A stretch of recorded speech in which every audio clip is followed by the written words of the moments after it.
दूध है जो उसे पी लेता है, दहाड़ना शुरू कर देता है। Education is the milk of a tigress, anyone who consumes it starts roaring. किसी भी समाज को, किसी भी देश को महान बनाना है, उसकी शिक्षा को मजबूत कर दीजिए। Education, soul of family, society and nation. अगर शिक्षा सही हो जाए, अब पहली गलती जो हमारे मां बाप करते हैं, हमारे 90% मां बाप चाहते हैं कि उनके बच्चे 28 घंटा पढ़ें। आप कहेंगे 28? जी, 28 घंटा, 28। कुछ पेरेंट्स तो मैंने देखा कि हमारे पास आए, साहब ऐसा है कि जरा हमारे बच्चे पे नजर रखिएगा। अरे भैया, मैं आईबी में हूं, मैं रॉ में हूं, तुम्हारे बच्चे पे नजर रखूं? बच्चों को इस फॉर्मूले पे पढ़ाइए, 4 × 8 & 18। ये 8 & 18 का फॉर्मूला कंपटीशन वालों के लिए, वो भी आईएएस। बच्चे क्लास 8th तक, 8th बच्चे क्लास 8th तक 3 × 3 इस पैरामीटर पे पढ़ें। 3 घंटे पढ़ें जिसमें होमवर्क भी शामिल है, और 3 घंटे उनको सोचने पर मजबूर करिए। उनको कनेक्टिविटी का सिद्धांत बताइए। जैसे उन्होंने कोई टॉपिक तैयार किया, डाइजेस्टिव सिस्टम, तो अपने बच्चे को बोलिए कि यार ऐसा करो, तैयार हो गया ना, एक प्लेन शीट ले लो बेटा, लिखो पूरी कहानी को। बहुत सारे बच्चे क्या करते हैं, किताब लेके बैठ जाते हैं, और अब किताब पढ़ने में, पढ़ना और लिखना बहुत अलग बात है सर। आप बिना कंसंट्रेट हुए पढ़ सकते हैं, पर आप बिना कंसंट्रेट हुए लिख कभी नहीं सकते।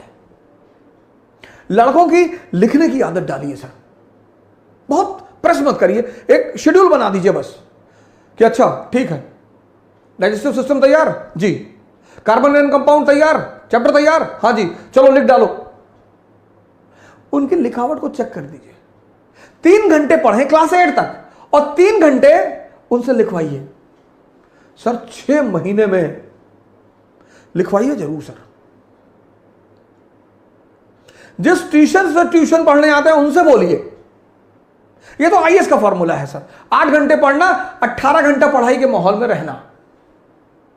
लॉ ऑफ कनेक्टिविटी, पहले फेज में जो बच्चे 8th क्लास में है, 8th तक, इनको 2 चीजें सिखाइए, व्हाट एंड व्हाई। बस अगर ये 2 चीज आप समझा ले गए तो आप समझिए जिंदा कर रहे हैं दिमाग को। रटने मत दीजिए सर, रटने से दिमाग तोते जैसा हो जाता है, उसको बाद में जिंदा करना बहुत मुश्किल है। क्लास 8th तक एनालिसिस पे मत ले जाइए सर, व्हाट एंड व्हाई।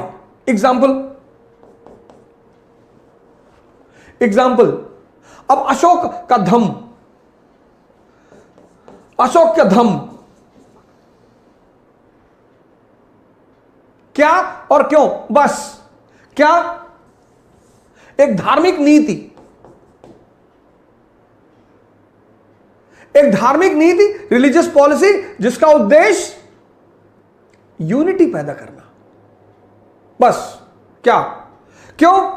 क्योंकि भारत यूनिटी इन डाइवर्सिटी का देश है। मौर्य साम्राज्य, काबुल से कन्याकुमारी, गुजरात से नॉर्थ ईस्ट, समझदार शासक है। आज हिंदू मुसलमान है, तब बौद्ध ब्राह्मण Jain,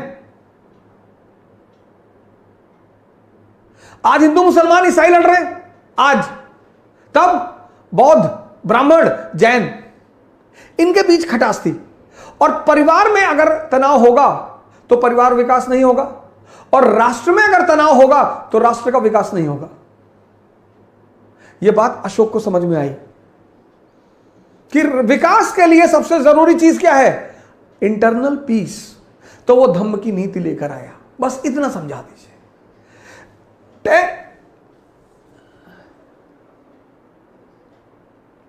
10th 11th 12th।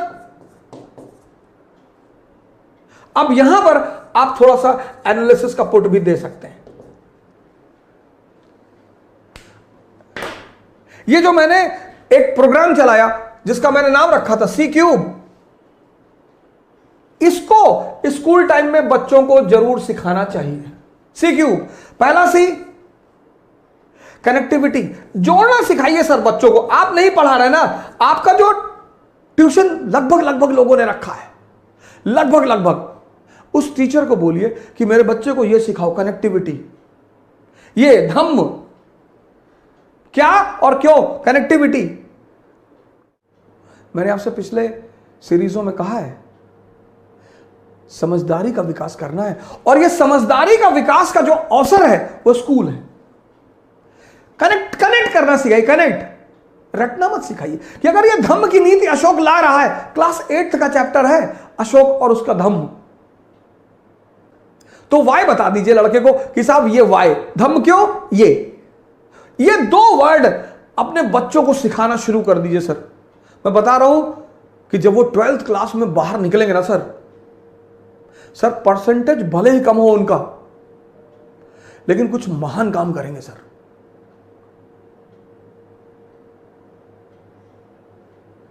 Percentage बहुत ही भले ही कम हो सर, लेकिन काम कुछ महान करेंगे सर। कनेक्टिविटी आप सिखाएंगे तो कनेक्टिविटी से क्या पैदा होगा, कॉन्सेप्ट पैदा होगा। भारत की शिक्षा प्रणाली को रटने के सिद्धांत को छोड़कर समझने के सिद्धांत पर आना पड़ेगा।